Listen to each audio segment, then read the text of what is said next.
عمران تیرے جان نثار، عمران تیرے جان نثار، عمران تیرے جان نثار، عمران تیرے جان نثار، عمران تیرے جان نثار۔ دیکھو دیکھو کون آیا۔ بسم اللہ الرحمن الرحیم۔ ہم صدر سیکرٹری ایاک نعبد و ایاک نستعین۔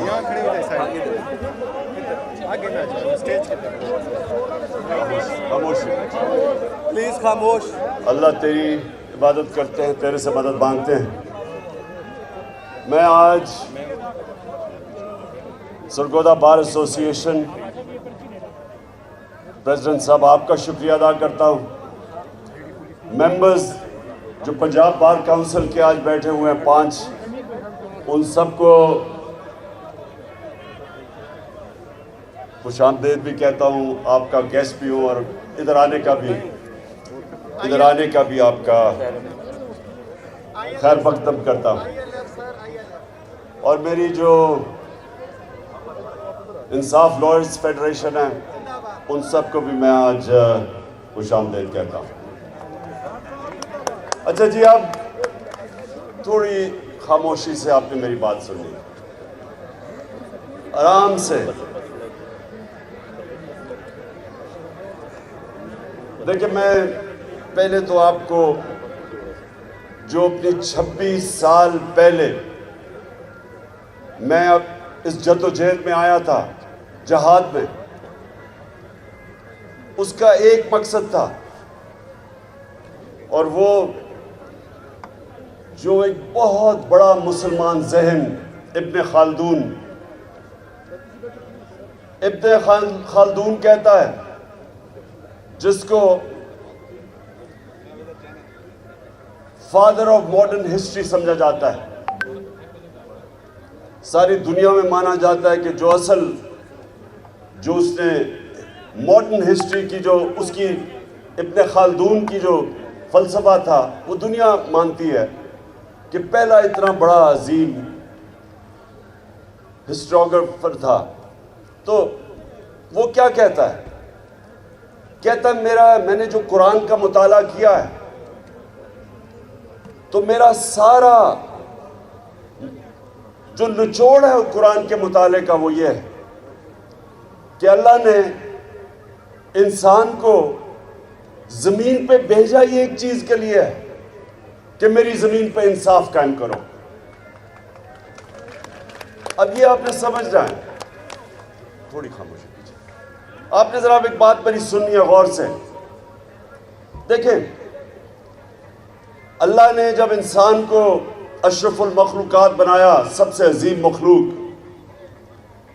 تو اس نے یہ بھی کہا کہ جب انسان اوپر جاتا ہے، اس کی پرواز اوپر ہوتی ہے، تو فرشتوں سے بھی اوپر چلا جاتا ہے، لیکن جب وہ گرتا ہے تو جانوروں سے بھی نیچے چلا جاتا ہے۔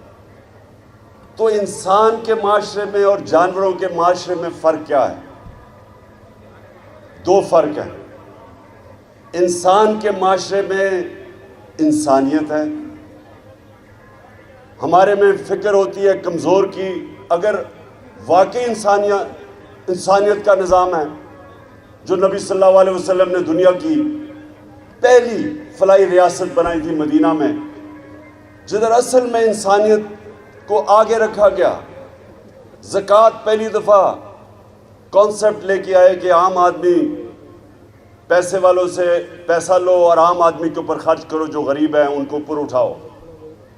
یہ بڑا عظیم کانسیپٹ تھا فلاحی ریاست کا، جو آج مجھے افسوس سے کہنا پڑتا ہے کہ اسکینڈینیویا میں اگر آپ جائیں تو آپ کو صحیح معنی میں فلاحی ریاست نظر آتی ہے، لیکن شاید ہی کسی مسلمان ملک میں وہ فلاحی ریاست نظر آتی ہے جو نبی صلی اللہ علیہ وسلم نے کانسیپٹ دیا تھا مدینہ میں۔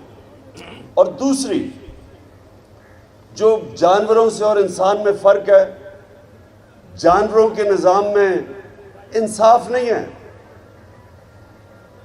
طاقت کی حکمرانی ہے۔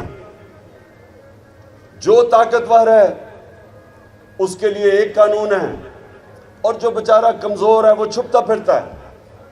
کوئی اس کی حفاظت کرنے کو لیے نہیں. انسانی معاشرہ ہوتا ہے جدھر ایک کمزور کو تحفظ دیا جاتا ہے. اس کو قانون کہتے ہیں.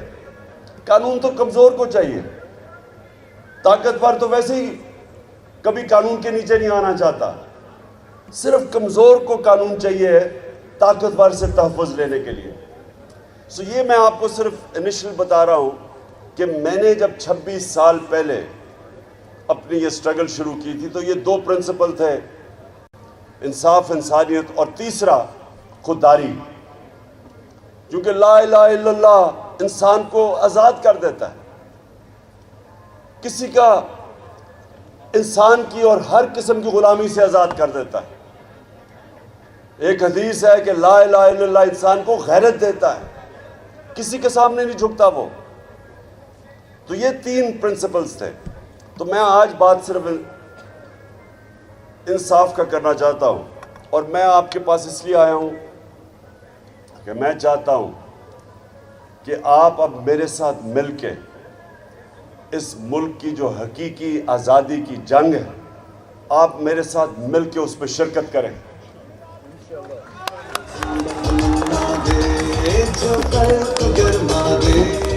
تو جو خودداری ہے، جو علامہ اقبال غلام مسلمانوں کو جگا رہے تھے اپنی شاعری سے، خودی کو کر بلند اتنا، انسانوں کو اٹھا رہے تھے، غیرت دے رہے تھے.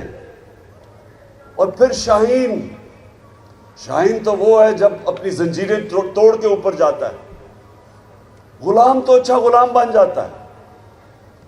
مولانا رومی جس طرح کہتے کہ جب اللہ نے انسانوں کو کہتے جب اللہ نے تمہیں پر دیا ہے تو کیوں زمین پہ رینگ رہے ہو؟ کیونکہ اللہ نے ہم سب کو وہ پوٹینشل دیا ہے کہ ہم تو فرشتوں کے اوپر بھی جا سکتے ہیں. لیکن مسئلہ یہ ہے کہ غلام اوپر نہیں جا سکتا. چاہے وہ غلام ہو اس لیے کہ ایک ملک کے اندر ظلم کا نظام ہو، جو طاقتور کا انسان غلام بن جاتے. یہ جو فیوڈل سٹرکچر ہے یا جو جاگیردارانہ نظام ہے، یہ کیا ہے کہ جو اوپر جاگیردار ہے وہ قانون کے اوپر ہے، نیچے جو بیچارے ہیں ان کے پاس کوئی حقوق ہی نہیں ہے، تو غلام رہتے ہیں. میں ہمیشہ بتاتا ہوں لوگوں کو کہ جب بھی اس بر صغیر میں فتح کرنے والے کانکررز آئے، سب شمال سے آئے سوائے انگریز کے جو سمندر سے آیا. تو کوئی راستے میں رکاوٹ نہیں ہوتی تھی. جب وہ پہاڑوں سے نکلتا تھا، افغانستان سے، خیبر سے نکلتا تھا، تو سیدھا راستہ پہنچا تھا دلی کا، کیونکہ لوگ غلام تھے. جب وہ غلام تھے تو وہ لڑتا ہی کوئی نہیں تھا اپنی آزادی کے لیے. صرف آزاد لوگ اپنی آزادی کے لیے لڑتے. تو ایک پانی پت کی جنگ ہوتی تھی اور جو بھی جیتا وہ ہندوستان کا سربراہ بن جاتا تھا. باقیوں کی زندگی پہ کوئی فرق نہیں پڑتا تھا کیونکہ وہ پہلے غلام تھے. صرف آزاد لوگ کھڑے ہوتے ہیں اپنی آزادی کے لیے. صرف آزاد لوگوں کی پرواز ہوتی ہے. تو ایک تو ہم نے اپنے ملک کو یہ جو ہم اوپر امپورٹڈ حکومت بیٹھی ہوئی ہے جو کہ بیرونی امریکی سازش سے ہمارے پہ مسلط کی گئی ہے، جو وہ ہر کام کریں گے جو اوپی سے حکم آئے گا، یہ آپ کے حقوق کے لیے کبھی کھڑے نہیں ہوں گے. انہوں نے پوری کیمپین چلائی کہ پاکستان میں بہت مہنگائی آ گئی، عمران خان کو اس لیے ہٹانا چاہیے کہ مہنگائی بہت زیادہ ہے. جو 4 مہینے میں ان کے دور میں مہنگائی آئی ہے، اس ملک کی تاریخ میں ایسی مہنگائی نہیں آئی. آج جو مہنگائی ہے، جن لوگوں کو بجلی کے بل ملے ہیں، یہ تو ابھی ایک ہی ہے. ہر چیز آج مہنگی ہو گئی اور ان سے پوچھو تو کہتے ہیں جی IMF کا حکم ہے. بلکہ ہمارے اوپر ایک نئی چیز، پہلے انہوں نے توہین مذہب لگا دیا میرے پہ. اب مدینہ میں جا کے لوگوں نے ان کو چور کہہ دیا، اس میں میرا کیا قصور تھا؟ میرے اوپر توہین مذہب، میرے اوپر یہاں FIR کاٹ دی. اب اب ایک منٹ اب شوکت ترین کے اوپر ایک اور نئی اسے کہتے ہیں جی اس کو غداری کی دفعہ لگنی چاہیے. وہ کیا ہے کہ جی اس نے آئی ایم ایف کی توہین کر دی. توہین آئی ایم ایف ایک اور ایف آئی آر آپ کٹنے لگی ہے. تو ایک منٹ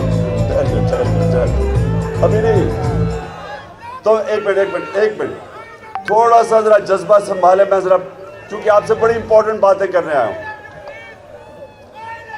جی. تو سب سے پہلے یہ یاد رکھیں کہ ہماری جو حقیقی آزادی کی تحریک ہے اس پہ ہم نے ایک آزاد خود مختار غیرت مند قوم بننا ہے جو کبھی کسی کی سوائے اوپر والے کی کسی کی غلامی نہیں کرے گی. اور ہم فیصلے پاکستان کے فیصلے پاکستان میں ہوں گے. کوئی امپورٹڈ فیصلے نہیں ہوں گے اس ملک پہ. کہ اگر ہم سمجھتے ہیں کہ روس سے تیل میں ہندوستان 40% کم قیمت پہ تیل خرید رہا ہے, ہم کیوں نہیں خرید سکتے؟ کیونکہ یہ امپورٹڈ حکومت کو خوف ہے کہ جن لوگوں کی یہ غلامی کر رہے ہیں وہ اجازت نہیں دیں گے ان کو. لوگ بچارے مہنگائی میں پس جائیں. یہ وہ کریں گے جو ان کے آقا ان کو حکم کرتے ہیں.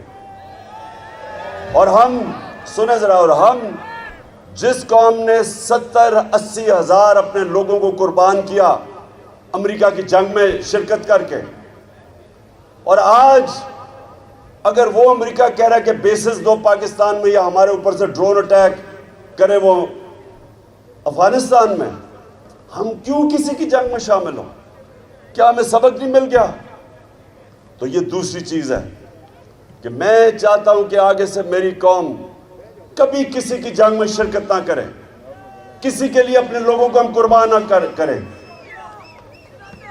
اور جو دوسری چیز جو جس کے لیے میں آپ سب کو تیار کرنے آیا ہوں, دیکھیں جو اس سے بھی بڑی جنگ ہے. حضرت علی کا قول ہے کہ کفر کا نظام تو چل جائے گا لیکن ناانصافی یعنی جو ظلم ہوتا ہے جدھر وہ نظام نہیں چل سکتا. ونسٹن چرچل, دوسری جنگ عظیم, ہٹلر کی فوجیں فرانس میں کھڑی ہیں, بمباری ہو رہی ہے برطانیہ کہ لوگ گھبرائے ہوئے ہیں کہ اب بچیں گے یا نہیں. تو وہ پرائم منسٹر ونسٹن چرچل سے پوچھتے ہیں کہ کیا ہم بچ جائیں گے؟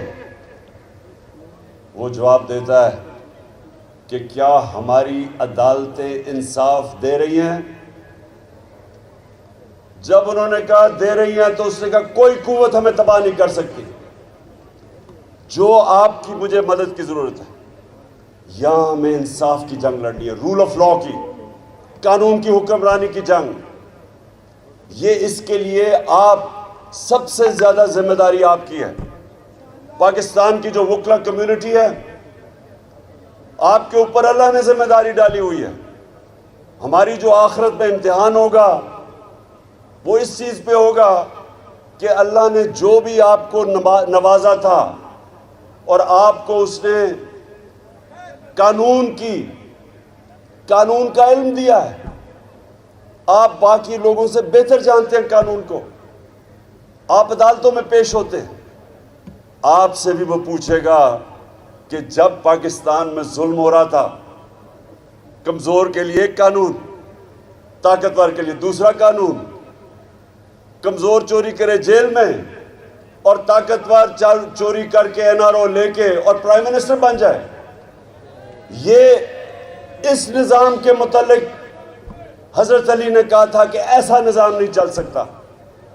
اور سارے دنیا کے اندر, میرا ساری دنیا پھرا ہوں, صرف امیر اور غریب ملکوں میں فرق ایک ہے. غریب ملکوں میں یہ ظلم کا نظام ہے, ناانصافی کا نظام ہے, اور امیر ملکوں کے اندر انصاف ہے. جدھر رول آف لا ہے ادھر خوشحالی ہے, اور جدھر جنگل کا قانون ہے وہ غربت ہے. یہ وقت ہے پاکستان میں کہ ہم سب کو اب اس حقیقی آزادی کے لیے لڑنا ہے, کیونکہ انصاف انسانوں کو آزاد کرتا ہے, ظلم انسانوں کو غلام بناتا ہے.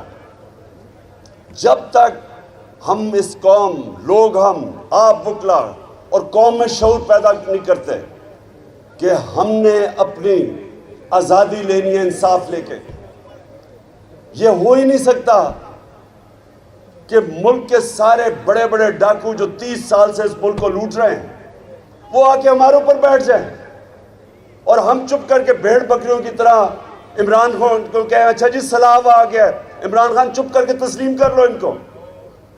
میں انشاءاللہ سیلاب میں ان سب سے زیادہ کام کروں گا، لیکن تمہارا بھی پیچھا نہیں چھوڑوں گا۔ کسی صورت میں ان چوروں کو تسلیم نہیں کروں گا، اور جو بھی سمجھ رہا ہے کہ ہمیں ڈرا کے دھمکا کے میڈیا کا منہ بند کر کے اچھے صحافیوں کو ان کے اوپر ایف آئی آر کاٹے، کوئی باہر بھاگ جائیں، ڈرا کے دھمکا کے میرے اوپر ایف آئی آر یا دہشت گردی کی ایف آئی آر، جو مرضی کریں آپ، میں نے ان چوروں کو کبھی تسلیم نہیں کرنا۔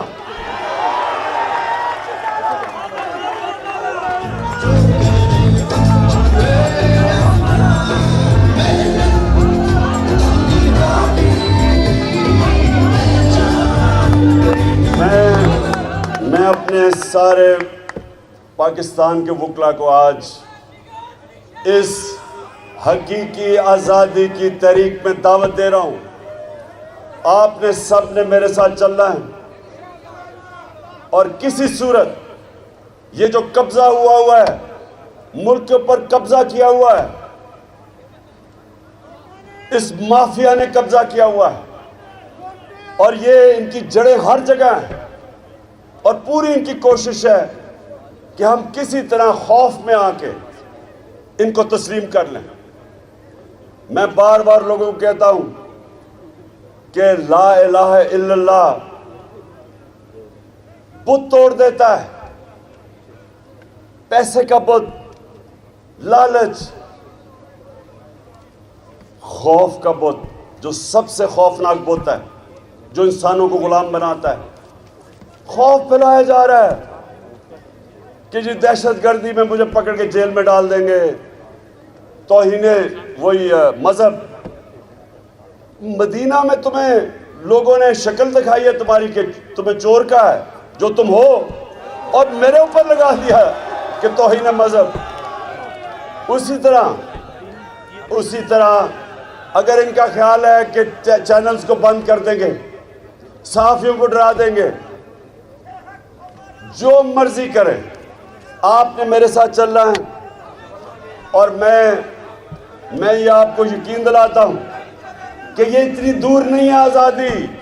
قوم پہلی دفعہ 26 سال میں پہلی دفعہ میں نے اپنی قوم کو ایسا شعور اور بیدار دیکھا جو کبھی پہلے نہیں تھا۔ اب میں سرگودا بار میں اب آپ کی بات جو آپ کا مطالبہ ہے اس پہ آتا ہوں۔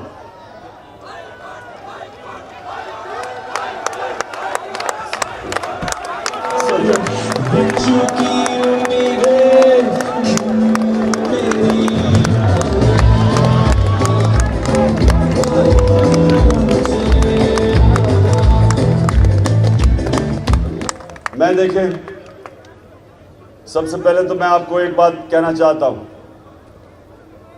کہ پہلے میں اپنے ذاتی خیالات آپ کے سامنے پیش کروں گا، اور اس کے بعد میں حل بھی آپ کو بتاؤں گا کہ ہم نے کیسے یہاں کو سرگودا میں ایک ڈویژنل بینچ لینا ہے جو آپ سب کا ہے۔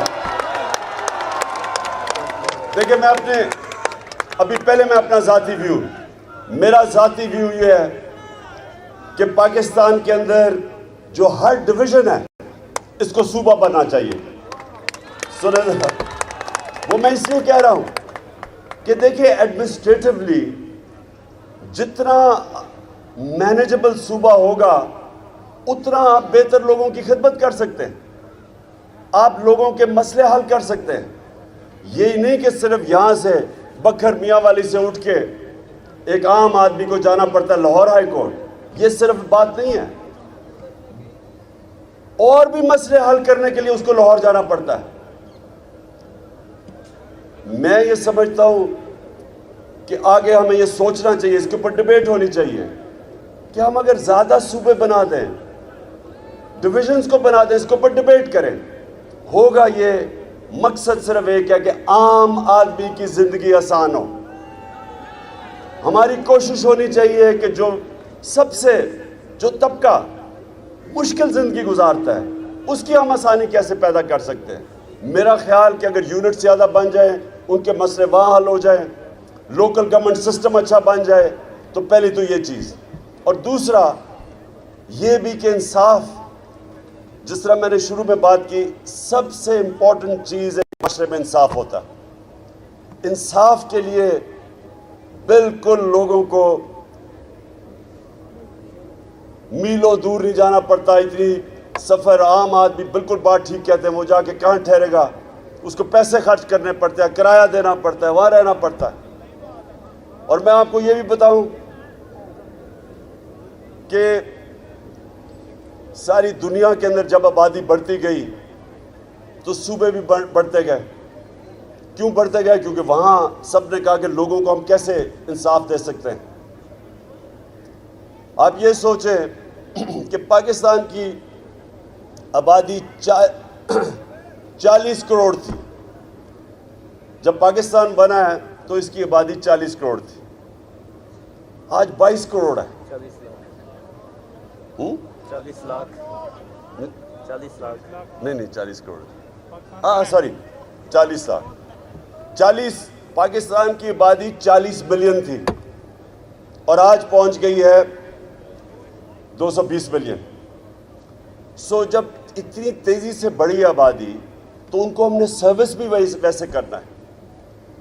40 ملین سے 220 ملین, اس کا مطلب کہ ان کے لیے آپ نے اور سہولتیں پیدا کرنی ہیں, تاکہ ایڈمنسٹریشن کا تو مقصد ہی ایک ہوتا ہے کہ لوگوں کے مسئلے حل کریں. تو اس لیے اس کے لیے ڈیبیٹ کی ضرورت ہے. آپ کا جو بینچ ہے, میں ذاتی طور پہ سمجھتا ہوں کہ ضرور بننا چاہیے. میری صرف ایک ریکویسٹ ہوگی کہ اس کے اور بھی بار, مجھے پتہ لاہور بار کے اندر بڑا وہ شور مچائیں گے, بہتر یہ ہے کہ ہم بیٹھ کے, اور میں بیچ میں پڑھتا ہوں, ہم بیٹھ کے ان کو کنونس کریں کہ یہ لوگوں کی بہتری ہے اس میں. اور میں آپ کے ساتھ مل کے ان کو کہوں گا کہ یہاں لوگوں کی زندگی آسان کرنے کے لیے اور انصاف دینے کے لیے یہاں ضرور, بلکہ ہر ڈویژن میں بینچ بننا چاہیے. اچھا, اب آخر میں آپ نے میرے سے وعدہ کرنا ہے کہ آپ نے سب نے میرے ساتھ پاکستان کی حقیقی آزادی کی تحریک میں شامل ہونا ہے. پاکستان زندہ باد.